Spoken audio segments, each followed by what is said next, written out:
I really got involved in IT through the I bit rather than the T bit. So I was particularly interested in the way we handle and process information. And I'd have actually a master's degree in information science. And it was from that angle that I then became more involved in IT in all its many guises. What I think has been fantastic about my career is the variety and the scope of the things that I've been involved in. So I've worked in all sorts of different aspects of the IT profession, if you like, right from analysis and programming through to major programs, directing major programs, being a CIO, and so on, all sorts of different areas. I think one of the challenges I've been conscious of is at different stages, particularly early in my career, I was labelled. And I think people like to label you. And sometimes I was labelled as being too technology focused. Sometimes I was labelled as not knowing enough about technology. Sometimes I was labelled as a finance person because I was working in finance IT. So I've experienced that. And I think all the time you have to fight against people's perception of you. To what extent that's bound up with being a woman, I'm not really quite sure, but people do like to pigeonhole and label, and perhaps I do that myself, but I think it's something that you always have to just be slightly aware of and not constrain yourself by the labels other people put on you. IT has got a lot to offer in the sense that there's all sorts of different aspects of IT. I think people outside the profession tend to have a very narrow focus and expectation of what working in IT means. Working in IT can mean, can be very much a people role if you're working very closely with people who are actually using technology. It can be about the depths of the technology and the engineering if you are, I don't know, working on the design of a new chip, and many different things in between. We have people working in the marketing side, for example, or the finance side, all sorts of different aspects. So I think there's a huge range of roles.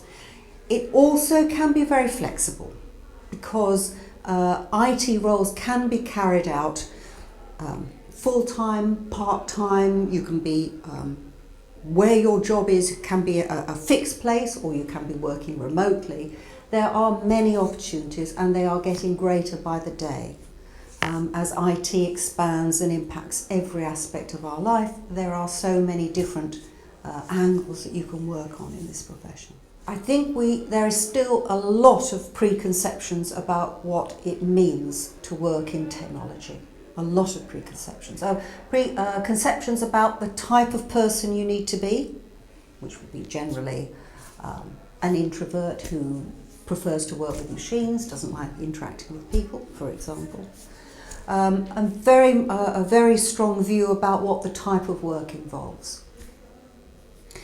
And I do think we need both better role models and a better promotion of that excitement and possibility of what working in IT actually offers.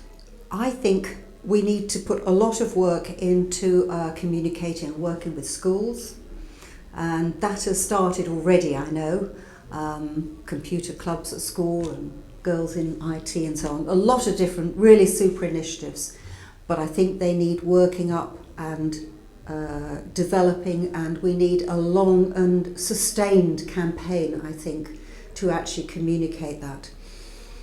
A lot of this, I think, will have to be done by individuals probably much younger than myself that are actually working right at the heart of IT today. And they have a great role to play in communicating with school kids about what the potential is for our careers. I think we could very usefully communicate through the media to have different individuals that are working in the profession promoting their story. Life stories, career models, all these things I think will help address this lack of real appreciation and understanding of what it means to work in IT. You don't limit your expectations or ambitions. the world is your oyster, aim for what you want to do, and always be open to opportunities. I think particularly for women working in this area, don't be afraid to take on a challenging job. And I think that is something as women we do hold back on. Don't be afraid of a new challenge. Don't be afraid of changing to a new organisation if you've reached the limit of what you can achieve somewhere. Don't give up. There's always great things, more things that you can do.